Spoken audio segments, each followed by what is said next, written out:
Aunque muchos recordamos a Nintendo principalmente por nuestras primeras consolas caseras, la realidad es que siempre han sido el líder indiscutible en videojuegos móviles. Y con esto, lo primero que nos viene a la cabeza es Game Boy. Pero sus primeros portátiles fueron el Game & Watch. Y para celebrar el 35 aniversario de sus dos franquicias principales, Nintendo tuvo la idea de revivir esta marca con la liberación del Super Mario Game & Watch en 2020 y ahora con el Zelda Game & Watch. Veamos qué nos ofrecen estas dos microconsolas y qué secretos ocultan.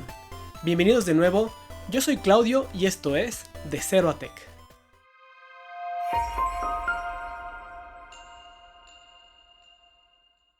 La historia cuenta que en un viaje en tren, Gunpei Yokoi vio a una persona jugando con una calculadora simplemente para pasar el tiempo. Y esto le dio la idea. ¿Qué tal si usamos esa misma tecnología, pero para hacer juegos portátiles? Y con esto nació la serie de Game & Watch. Estos eran muy sencillos y solo contenían un juego, normalmente con dos dificultades. Más similar a una maquinita o arcade, y cada una guardaba su mejor puntuación. Y aunque el día de hoy no lo recordamos tanto como al Game Boy, porque su venta estuvo limitada a mercados más específicos, sin embargo no dejan de ser tan importantes. Nos trajeron cosas como el D-Pad y a Mr. Game & Watch. Y no es difícil de apreciar la atención al detalle que Nintendo puso en estos dos productos. Desde las cajas están llenos de detalles y sorpresas. Ambas cajas muestran por enfrente el juego en la pantalla, y están adornadas con escenas del juego. Mario con el típico nivel 1-1, y el Zelda con la típica pared de piedra de la primera sección. Y por detrás siguen este tipo de adornos, con Bowser en su castillo, y en Zelda las paredes de arbustos. Pero lo mejor es que estos son solo dibujos sobre el acrílico. Cuando los removemos, podemos ver una caja que respeta el diseño de los originales a la perfección. Incluso los nombres de los juegos adicionales incluidos. Sería difícil distinguirlos si los pones junto a unos originales. Y al abrirlos no hay mucho. En caso de Mario, viene con un simple cartón blanco e incluye un cable USB-C para cargarlo, y obviamente su manual. El Zelda, en cambio, además del cable y los manuales, viene con una cajita negra con el logotipo. Muy bien pensada como stand de presentación. Este es el tipo de tecnología que un año de desarrollo Nintendo nos puede dar. La verdad, es un buen detalle, pero hubiera sido mejor si incluyeran un tipo de patita para poderlos dejar parados. Algo que tenían los originales. En lo que respecta a los aparatos, son muy sencillos. Cada uno tiene el color característico de su franquicia, con el dorado al frente que caracterizaba a los Game & Watch. No se ve muy moderno, pero la verdad es que sí muy nostálgico. De un lado, tienen el botón de encendido y el puerto USB para cargarlos. Y del otro, un pequeño hoyo para la bocina. Como controles, incluyen un D-Pad, los típicos botones B y A, y los botones de función Game, Time y Pause Set, que se incluían en todos los Game & Watch. La versión de Zelda además agrega los botones de Select y Start. Por detrás sigue el color de cada uno, pero con la diferencia de que el Zelda tiene una trifuerza que se ilumina si está encendida. Muy al estilo Mac, buen detalle. Y la calidad perfecta. Realmente se ven como dispositivos hechos por Nintendo. Son completamente de plástico, pero todas las uniones están muy bien cuidadas, sin problemas. Y ambos usan una pantalla de LCD que se ve muy bien y tiene suficiente iluminación para ver la plena luz del día.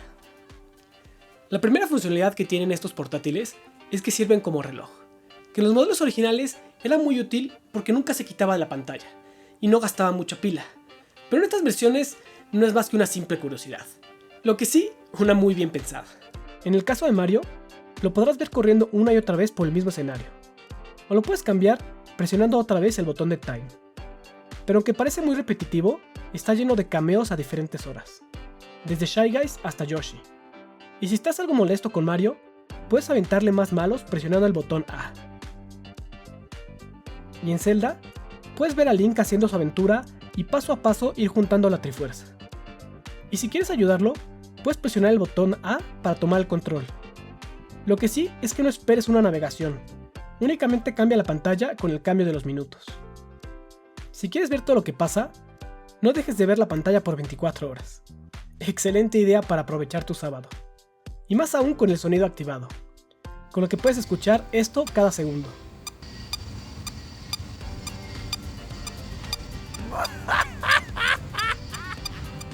Solo recuerda conectarlo, porque si no se suspenden automáticamente después de 3 minutos.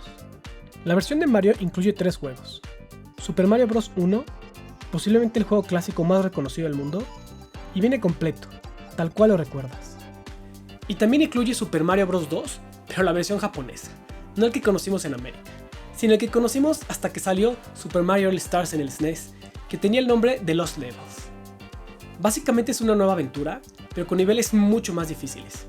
Y créeme, no es un juego que vas a querer jugar si no tienes acceso a snapshots, aunque por lo menos tenemos la opción de las vidas ilimitadas. Y como curiosidad, es el primer juego en el que Luigi aparece como una opción adicional y que no se juega igual a Mario, saltando más alto y resbalándose mucho más. Finalmente tenemos el juego de Ball, que no necesitas muchas o de ser muy valiente para jugarlo. Y fue el primer juego de Game & Watch, donde juegas como un malabarista que tiene que cachar las pelotas. La idea era ver cuántas podías cachar sin tirar ninguna, y obviamente jugar para mejorar tu récord, o con algún amigo para ver quién cacha más. Y esos eran los conceptos de Game & Watch, juegos sencillos pero que te podían entretener un rato. Si te aburres, tienes el modo B, donde hay que cacharlas más rápido. El personaje tiene la cara de Mario en vez del Mr. Game & Watch, y como detalle adicional, puedes cambiar el personaje a Luigi dejando presionado el botón A antes de comenzar un juego. La versión de Zelda claramente muestra un año más de trabajo. Físicamente es idéntico, pero a mi gusto, la verdad es que quedó bastante más completa. Con 5 juegos y la opción de seleccionar todos los lenguajes en los 3 principales. El primero, y es el más obvio, y la razón por la cual liberaron este Game & Watch, el Zelda original del NES, que después de 35 años sigue siendo una joya.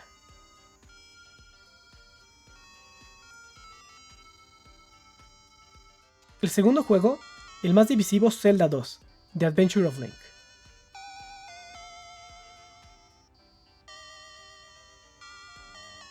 Y el tercero, uno de los mejores Zeldas, el primer Zelda para llevar, Link's Awakening de Game Boy, en su versión original sin colores ni fotografías. Creo que con estos 3 tienes una colección que vale bastante la pena. Si te das a la tarea de acabarlos completos, tienes muchas horas de diversión. Y como adicionales, viene Vermin, que es muy similar a Balls. Simplemente se trata de moverse y golpear a los Octoroks que salen del suelo. Y claro, en este caso eres Link. Si los modos A y B se te hacen muy fáciles, deja presionado A al seleccionar cualquiera de los dos, y esto activa la dificultad C.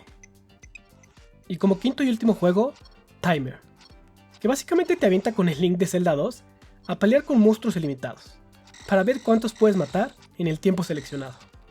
Una extraña manera de practicar la parte más difícil de este juego. Puedes también activar un modo de batalla infinito si dejas presionado el botón A al comenzar el juego. ¿Y qué tal es jugar con estos aparatitos? En especial porque tienen un D-pad y botones bastante pequeños. Y aunque parezca broma, la verdad es que Nintendo lo hace muy bien, porque funcionan perfecto y sin ninguna queja. Jugué Mario 1 hasta el final, obvio con apoyo de las vidas ilimitadas, y en ningún momento sentí que el control me estorbara. Y aunque Lost Levels es un juego muy discutible por lo absurdamente difícil de muchos de sus niveles, el original es un juego que sigue siendo entretenido con una excelente jugabilidad y simpleza. Y también jugué los 3 Zeldas hasta su primer castillo y perfecto. No son juegos modernos, en especial los del NES, y si nunca los has jugado hay que acostumbrarse a los controles. Pero creo que Link's Awakening es un juego que sigue siendo tan divertido hoy como el día que lo liberaron. Y se me hace un excelente juego de entrada para los chavos que su única experiencia con Zelda ha sido Breath of the Wild. Y como puedes ver, son las versiones normales de los juegos, con sus detalles, trucos y todo lo que incluían originalmente, simplemente emuladas en 2 dispositivos muy pequeños. En general, lo que puedes esperar es una experiencia muy similar a la original. No hice pruebas de latencia porque no creo que hagan falta, no creo que nadie se ponga a practicar speedruns, y la verdad es que todos los juegos se juegan y se sienten muy bien. Y aunque claramente están emulados, no hay funciones adicionales como snapshots u otras ventajas. Pero como lo mencioné en los juegos adicionales, si dejas apretado A antes de comenzar cualquiera de los juegos, tendrás un tipo de apoyo para facilitarte el juego. En el caso de los Marios, vidas infinitas. Y en Zelda 1 te da todos los corazones. En Adventure of Link te da todo. Bueno, vida, más vidas, magia, las magias y la espada hasta el último nivel. Finalmente en Link's Awakening te da todos los corazones, y cuando tomes la espada, esta será el nivel 2. Solo recuerda que en este caso lo tienes que activar apenas comienzas tu archivo. Ah, y también puedes cambiar el aspecto de la pantalla. Otras de las mejoras de uso es que si cambias tu juego, tu partida actual se queda guardada hasta que regreses, lo cual te deja cambiar de juegos sin miedo a perder tu avance. Y también hay otros detalles, como que antes de dormirse, te muestra una imagen clásica del juego. Esta cambia dependiendo del juego o si estabas en la pantalla con tu reloj. Y es lo mismo con Mario. Como lo comentaba, muchos detallitos nostálgicos. Y en todos los juegos, si presionas Pause Set, puedes cambiar el brillo y el volumen o reiniciar el juego. En resumen, jugarlos es como tener la experiencia clásica, en una pantalla y con controles más pequeños, sin embargo con mejoras para hacerte la vida un poco más fácil. Ok, la verdad es que tanto la versión de Mario que salió hace un año, como esta nueva versión de Zelda, atienden muy bien al público al que están orientados, los fans y coleccionistas de Nintendo. Aunque podrías decir que hay oportunidades perdidas como no haber incluido Super Mario Bros. 3 o los Zeldas de Game Boy Color, y sí, claro, hay dispositivos de emulación que te van a dar muchos más juegos, la realidad es que no creo que sea el punto de estas consolas. Y bueno, tal vez pienses que igual se puede hackear fácil para meterle más juegos, como las Classic Edition del NES y del SNES. Desafortunadamente Nintendo se vio muy agresivo, y en ambos casos, el USB está conectado únicamente al circuito de carga. Hay gente que ha podido entrar, pero requiere de equipo especializado para poder conectarte. Definitivamente no es un mod para jugadores casuales. Y no importa, no creo que el 1% de las personas que los compre juegue más de una hora con ellos. Y está bien, son simplemente eso, dispositivos para nostálgicos como yo, que buscamos cualquier pretexto para recordar los juegos de nuestra infancia. Por lo que este video no es una reseña para decidir si vale o no la pena. Si los quieres, seguramente ya los compraste. Y si no, no. Y en ambos casos está bien. Espero que te haya gustado el video. Si sí, recuerda darle like. Y si quieres ayudarme a llegar a los 1000, no olvides suscribirte. Y recuerda, juegos retro, tecnología moderna, de cero a tech.